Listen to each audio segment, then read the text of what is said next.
Digital policy ಕರ್ನಾಟಕದಲ್ಲಿ ಪ್ರಭಾಕರ್ ಅವರ ಸಾರಥ್ಯದಲ್ಲಿ ಹೊರಗೆ ಬಂದಿದೆ. It is first of it's kind. ಬೇರೆ ಬೇರೆ ಕಡೆ ಕೆಲವು ಕಡೆ ಒಂದು ಕಡೆ ಎರಡು ಕಡೆ ಬಂದಿದೆ ಅಂತ ಕೇಳಲ್ಪಟ್ಟೆ. ನಾನು ತರಿಸ್ಕೊಂಡು ಕೂಡ ನೋಡಿದೆ. ಕಾಂಪ್ರಹೆನ್ಸಿವ್ ಆಗಿಲ್ಲ.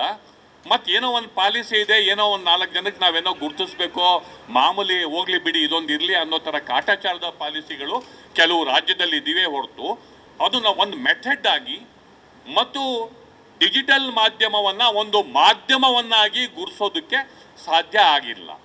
ಆದರೆ ಈ ನಮ್ಮ ಕರ್ನಾಟಕದಲ್ಲಿ ತಂದಿರುವಂತಹ ಪಾಲಿಸಿನ ಡಿಜಿಟಲ್ ಮಾಧ್ಯಮವನ್ನು ಒಂದು ಮಾಧ್ಯಮವಾಗಿ ಗುರುಸೋದಕ್ಕೆ, ಮುಖ್ಯವಾಹಿನಿಯ ಮಾಧ್ಯಮವಾಗಿ ಗುರುಸೋದಕ್ಕೆ ಸಹಾಯ ಮಾಡುತ್ತೆ.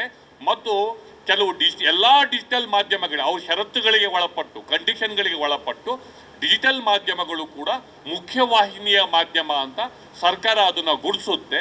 ಬೇರೆ ಹೇಗೆ ಪತ್ರಿಕೆಗಳು ಅಥವಾ ಚಾನಲ್ಗಳು ಹೇಗೆ ವಾರ್ತಾ ಇಲಾಖೆಯಿಂದ ಅಧಿಕೃತವಾಗಿ ಗುರುತಿಸಲ್ಪಡುತ್ತವೋ ಹಾಗೇನೆ ಡಿಜಿಟಲ್ ಮಾಧ್ಯಮ ಕೂಡ ಒಂದು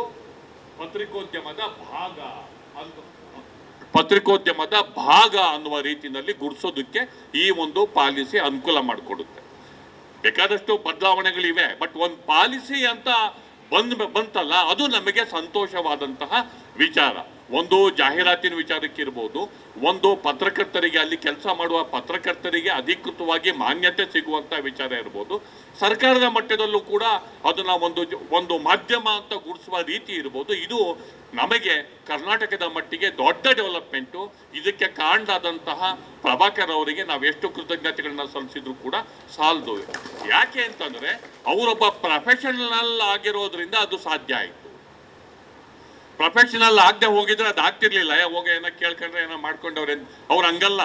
ಬೇರು ಮಟ್ಟದಿಂದ ಪತ್ರಿಕೋದ್ಯಮಕ್ಕೆ ಬಂದವರು ಒಬ್ಬ ವರದಿಗಾರರಾಗಿ, ಮುಖ್ಯ ವರದಿಗಾರರಾಗಿ ಫೀಲ್ಡಲ್ಲಿ ಏನಾಗುತ್ತೆ, ಪತ್ರಕರ್ತರ ಕಷ್ಟಗಳೇನು, ಪತ್ರಕರ್ತರ ಇತಿಮಿತಿಗಳೇನು ಎರಡೂ ಕೂಡ ಬಲ್ಲವರಾಗಿದ್ದಾರೆ. ಹೀಗಾಗಿ ಅವರು ಒಂದು ಮುಖ್ಯ ಹುದ್ದೆಯಲ್ಲಿ ಇರುವಂತಹ ಸಂದರ್ಭದಲ್ಲಿ ಪತ್ರಿಕೋದ್ಯಮ ಮತ್ತು ಪತ್ರಿಕೋದ್ಯಮಕ್ಕೆ ಹೊಂದಿಕೊಂಡಿರುವ ಅಂಗಗಳಿವೆ ಅಲ್ವಾ, ಅದಕ್ಕೆ ಅವರು ಕೊಟ್ಟ ಕೊಡುಗೆ ಬಹುಶಃ ಈವರೆಗೆ ಯಾರೂ ಕೂಡ ಇಲ್ಲ. ಆ ಪೇಪರ್ ಹಾಕೋರಿಗೂ ಕೂಡ ಒಂದು ನೆಲೆಯನ್ನು ಕೊಟ್ಟರು, ಹಾಗೆಯೇ ಪತ್ರಿಕೆಗಳಿಗೂ ಕೂಡ ಒಂದು ನೆಲೆಯನ್ನು ಕೊಟ್ಟರು. ತಮ್ಮ ಕೈಯಲ್ಲಿ ಎಷ್ಟಾಗುತ್ತೋ ತಮ್ಮ ಅಧಿಕಾರ ವ್ಯಾಪ್ತಿಯಲ್ಲಿ ಅದನ್ನು ಸತತವಾಗಿ ಅವರು ಮಾಡ್ತಾ ಇದ್ದಾರೆ. ಅಂದರೆ ನಮ್ಮ ನೋವುಗಳಿಗೆ, ನಮ್ಮ ಕಷ್ಟಗಳಿಗೆ, ನಮ್ಮ ಬೇಡಿಕೆಗಳಿಗೆ, ನಮ್ಮ ಅನಿಸಿಕೆಗಳಿಗೆ ಕೇಳುವಂಥ ಹೃದಯ ಅವರಿಗಿದೆ. ಅವರಿಗೆ ನಾನು ಹೆಚ್ಚು ಪ್ರೀತಿಪೂರ್ವಕವಾಗಿ ಕೃತಜ್ಞತೆಗಳನ್ನು ನಾನು ಸಲ್ಲಿಸ್ತಾ ಇದ್ದೀನಿ. ಈ ಮೀಟಿಂಗ್ ಯಾಕೆ ಇಂಪಾರ್ಟೆಂಟು ಅಂತಂದರೆ, ನಿಜವಾದ ಪತ್ರಿಕೋದ್ಯಮ ಈಗ ಇರೋದೇ ಈ ಒಂದು ಡಿಜಿಟಲ್ ಮಾಧ್ಯಮದಲ್ಲಿ, ಪರ್ಯಾಯ ಮಾಧ್ಯಮದಲ್ಲೇ.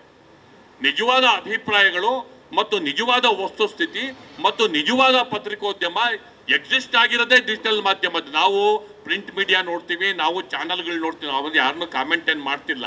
ಆದರೆ ಒಂದು ರೀತಿಯಲ್ಲಿ ಯಾವುದನ್ನೇ ಆಗಲಿ ವಸ್ತುಸ್ಥಿತಿಯಲ್ಲಿ ಇದ್ದುದು ಇದ್ದ ಹಾಗೆ ಮತ್ತು ಹೇಗೆ ಯಾವುದು ಸತ್ಯವೋ ಅದನ್ನು ಬೆಳಕು ಚೆಲ್ಲುವ ಹಾಗೆ ನಿಜವಾದ ಪತ್ರಿಕೋದ್ಯಮ ಮತ್ತು ನಿಜವಾದ ರೀತಿಯ ಮಾನವೀಯತೆ, ಅಂತಃಕರಣ ಮತ್ತು ನಿಷ್ಪಕ್ಷಪಾತ ಪತ್ರಿಕೋದ್ಯಮ ಎಕ್ಸಿಸ್ಟ್ ಆಗಿರದೆ ಈ ಪರ್ಯಾಯ ಮಾಧ್ಯಮದಲ್ಲಿ.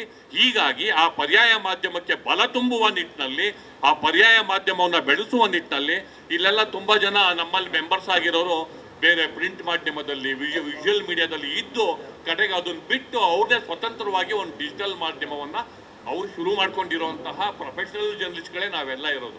ನಮ್ಮಲ್ಲಿ ಮೆಂಬರ್ ಆಗಬೇಕಾದ್ರೆ ಮಿನಿಮಮ್ ಇಷ್ಟು ವರ್ಷ ನೀವು ಸಂಸ್ಥೆ ರನ್ ಮಾಡಿರಬೇಕು, ಮಿನಿಮಮ್ ಇಷ್ಟು ವರ್ಷ ಎಕ್ಸ್ಪೀರಿಯನ್ಸ್ ಇರಬೇಕು, ಡಿಜಿಟಲ್ ಮೀಡಿಯಾನೇ 2 ವರ್ಷದಿಂದ 3 ವರ್ಷ ನಡೆಸಬೇಕು ಅನ್ನುವಂಥ ಕಂಡೀಷನ್ಸ್ಗಳು ನಮ್ಮಲ್ಲಿವೆ. ಅಂದರೆ ವೃತ್ತಿಪರತೆ ಬರಲಿ ಅಂತ. ಯಾಕೆಂದರೆ ಯೂಟ್ಯೂಬ್ ಅಂತಿದ್ದಂಗೆ ಅದು ಯಾರೋ ಮೊಬೈಲ್ ಇಟ್ಕೊಂಬಂದ್ಬಿಡ್ತಾರೆ, ಅದು ಯಾರೋ ಅಂತಾರೆ. ನಿಜ, ಅದು ಸಮಸ್ಯೆ ಇದೆ.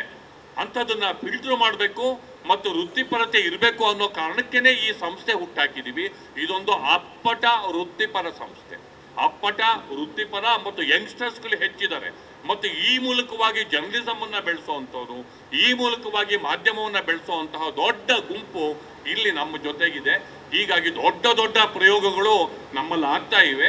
ಹೀಗಾಗಿ ಇದು ಇವತ್ತಿನ ಮಾಧ್ಯಮ.